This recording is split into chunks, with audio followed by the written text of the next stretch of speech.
తాకట్లో ఉన్న మీ బంగారాన్ని విడిపించి ఆ రోజు ఆన్లైన్ రేటుకి కొంటాం. Sharma gold company.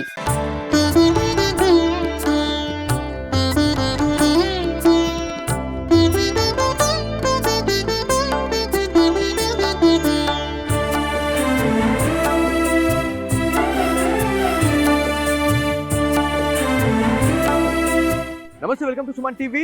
ప్రయాగ్రాజ్ లో అయితే మనం ఉన్నాము. త్రివేణి సంగమంకి అతి చేరువలో ఒక టెంపుల్ అయితే ఉంది. సో నాగవాసుకి టెంపుల్ గురించి మనం మాట్లాడుకోవాలా?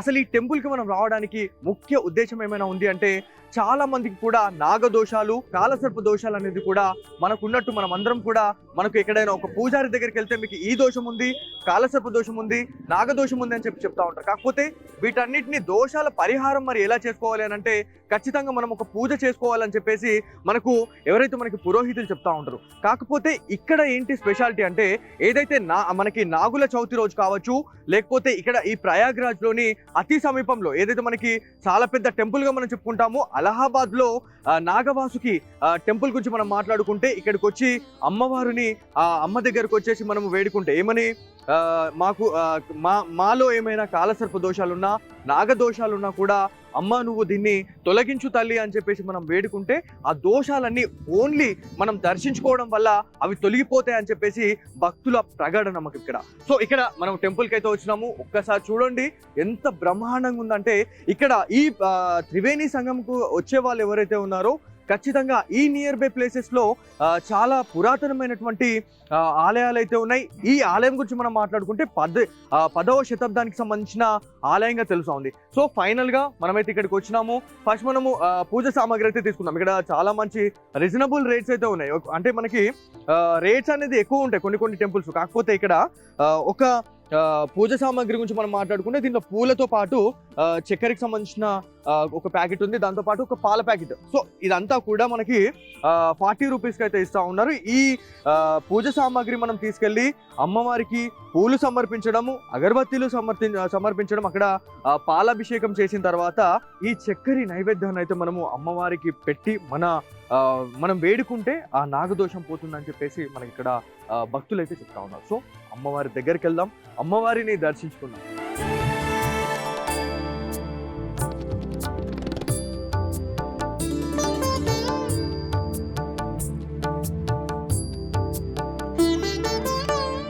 సో నాగవాసుకి అమ్మవారిని దర్శించుకోవాలంటే ఖచ్చితంగా దాదాపు 70 నుంచి 100 మెట్లయితే ఉంటాయని చెప్పేసి మనకు తెలుసా ఉంది. చాలా వరకు కూడా ఇక్కడికి వచ్చే వాళ్ళు ఒక నమ్మకంతో వస్తారు. పూజలు చేయని వాళ్ళు ఎవరైతే అమ్మవారిని దర్శించుకుంటే చాలు, అమ్మవారికి సంబంధించినటువంటి మహిమ ఎంతుందంటే, ఏ నాగదోషాలున్నా, ఏ కాలసర్ప దోషాలున్నా కూడా తొలగిపోతాయని చెప్పేసి ఇక్కడ పండితులు అయితే చెప్తా ఉన్నారు.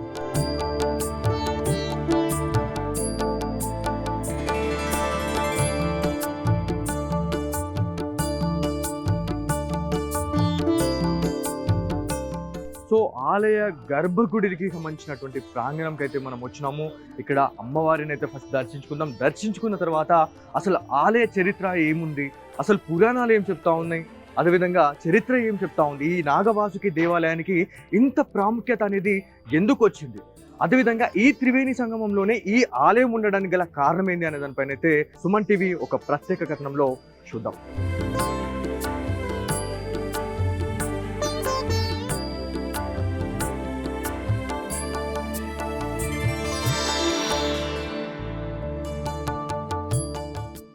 సో మనము నాగవాసుకి అమ్మవారికి సంబంధించినటువంటి గర్భగుడికి అయితే మనం రావడం జరిగింది. ఇక్కడ ఎట్లా ఉన్నాయంటే, పూజాది కార్యక్రమాలు ఎవరైనా ఇక్కడ పండితులు కావచ్చు, అర్చకులు ఉండే వాళ్ళు ఉంటారు. కాకపోతే ఇక్కడికి వచ్చే భక్తులు ఎవరైతే ఉన్నారో వాళ్ళ పూజ సామాగ్రిని తీసుకొచ్చి స్వయంగా అమ్మవారికి ఫస్ట్ మాలను సమర్పించుకోవాలి.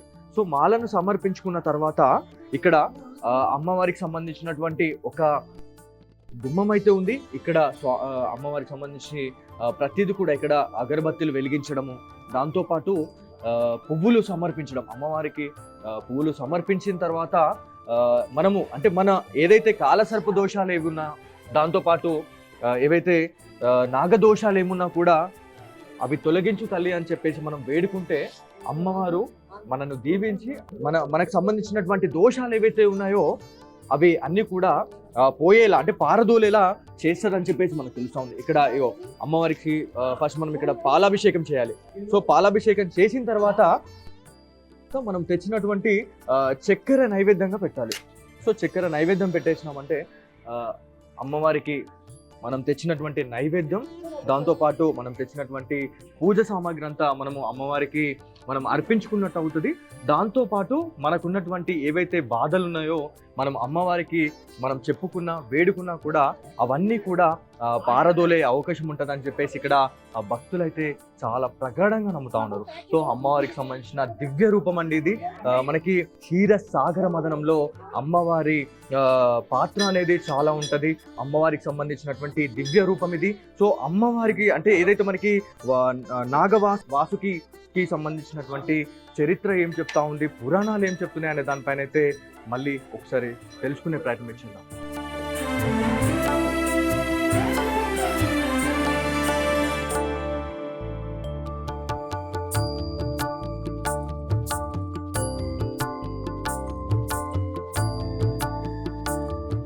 ఇది మొత్తానికి నాగవాసుకి అమ్మవారికి సంబంధించిన గర్భగుడిలో అయితే మనం ఉన్నాము. ఇక్కడ అమ్మవారికి పూజాది కార్యక్రమాలు చేసిన తర్వాత మనము ప్రదక్షిణాలు చేయాలనుకుంటే ఫస్ట్ మనకి దర్శనం ఇచ్చేది అమ్మవారిని చూసిన తర్వాత మనకి ఆంజనేయ స్వామికి సంబంధించిన విగ్రహం అయితే చాలా పెద్ద మొత్తంలో ఏర్పాటు చేశారు. సో స్వామివారిని దర్శించుకున్న తర్వాతనే మనకి ప్రదక్షిణాలు చేస్తారు అని చెప్పేసి మనకు ఇక్కడ చరిత్ర చెప్తా ఉంది.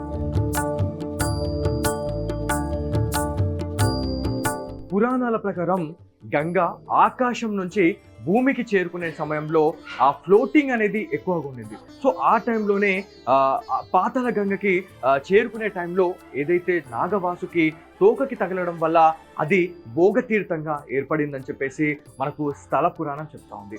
దాంతోపాటు ఏదైతే నాగపూర్కి సంబంధించినటువంటి రాజు శ్రీధర్ గోస్లే అనే ఎవరైతే రాజు ఉన్నారో అతను ఈ ఆలయాన్ని అయితే నిర్మించాడు అని చెప్పేసి మనకు చరిత్ర చెప్తా ఉంది. దాంతోపాటు అప్పట్లో మనకు ఔరంగజేబ్కి సంబంధించినటువంటి రాజు ఎవరైతే ఉన్నారో తను దేశవ్యాప్తంగా కూడా ఆలయాలపైన అయితే దండయాత్ర చేయడం జరిగింది. సో ఆ దండయాత్ర చేసే టైంలో ఏదైతే ఈ త్రివేణి సంగమంకి చేరుకున్న తర్వాత ఈ ఏదైతే మనకి ఈ నాగవాసుకి ఆలయానికి వచ్చిన తర్వాత అమ్మవారి విగ్రహం పైన అయితే తన కత్తినైతే మోపాడు. సో కత్తి మోపిన తర్వాత తను అక్కడికక్కడే ఆ నాగమ్మను చూసి తను అక్కడే మూర్చిపోయి తను పడిపోయాడని చెప్పేసి మనకి ఇక్కడ భక్తులైతే చెప్తా ఉన్నారు. దాని తర్వాత 2001లో మురళీ మనోహర్ జోషి అనే ఒక వ్యక్తి అయితే ఈ ఆలయాన్ని మరమ్మతులు చేశారు. మరమ్మతులు చేసిన తర్వాత దాదాపుగా ఈ ఆలయానికైతే పూర్వ వైభోగం వచ్చినట్టు మనకు తెలుస్తూ ఉంది. ఇక్కడికి దాదాపుగా ఎవరైతే త్రివేణి సంగమం వచ్చే వాళ్ళు ఎవరైతే ఉన్నారో ఖచ్చితంగా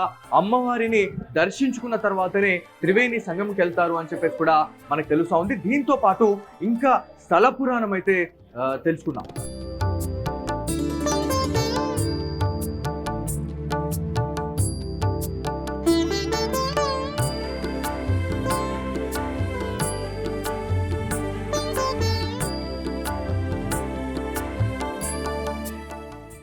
ఈ ఆలయ నిర్మాణం గురించి మనం మాట్లాడుకుంటే భారతదేశంలో ఒక్కొక్క ఆలయానికి ఒక్కొక్క చరిత్ర ఉంది. సో ఈ నాగవాసుకి ఆలయం గురించి మాట్లాడుకుంటే వైశార్ శైలిలో ఈ ఆలయ నిర్మాణం చేసినట్టు మనకు చరిత్ర అయితే చెప్తా ఉంది. దీంతో పాటు ఇక్కడ దాదాపుగా మనకి నాగుల చవితి రోజున విశాల్ జాతర అయితే జరుగుతుంది. దాంట్లో దాదాపుగా లక్షల మంది ఇక్కడికి వచ్చి ఈ అమ్మవారిని అయితే దర్శించుకుంటారని చెప్తా ఉంటారు. దాంతోపాటు మనకి ఇక్కడ ఆలయ ప్రాంగణంలో ఒక్కసారి మనం మాట్లాడుకుంటే చాలా మంది వేద పండితుల ఆధ్వర్యంలో ఎవరైతే సంతానం కోసం వచ్చేటువంటి వాళ్ళు ఎవరైతే ఉంటారో, దాంతోపాటు ఎవరైతే వివాహం కోసం ఇబ్బందులు పడుతూ ఉన్నారో, అంటే వివాహం కాని వాళ్ళు ఎవరైతే ఉన్నారో ఇక్కడికి వచ్చి ఇక్కడ వేద పండితుల సమక్షంలో ఈ పూజాది కార్యక్రమాలు నిర్వహిస్తే ఖచ్చితంగా వాళ్ళకు సంతానం ప్రాప్తిస్తుంది. దాంతోపాటు వివాహం కూడా జరుగుతుంది అని చెప్పేసి మనకు వేద పండితులైతే చెప్తా ఉన్నారు.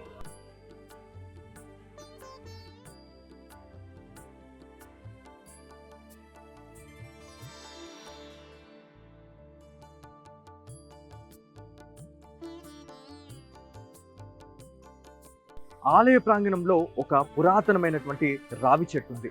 ఈ రావి చెట్టుకి నమస్కరించి ఎవరైతే ప్రదక్షిణాలు చేస్తారో, ప్రదక్షిణాలు చేసిన తర్వాత మనకు అనుకున్న కోరికలు కోరుకుంటే ఖచ్చితంగా కోరికలు నెరవేరుతాయని చెప్పేసి భక్తుల ప్రగాఢ నమ్మకం.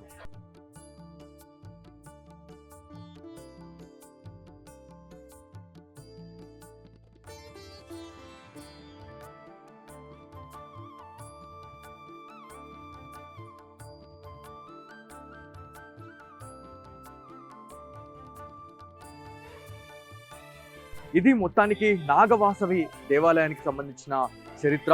మీరు ఎవరైతే కుంభమేళకు వస్తా ఉన్నారో ఖచ్చితంగా ఈ ఆలయాన్ని దర్శించుకొని మీకున్నటువంటి నాగదోషాలు, కాలసర్ప దోషాలను నివారించుకుంటారు అని చెప్పేసి మా సుమన్ టీవీ తరఫున మేము కోరుతా ఉన్నాం. సో ఇది బ్లటి Suman TV special story. Camera person Sai కృష్ణతో బాలు, సుమన్ టీవీ, త్రివేణి సంగమం నుంచి.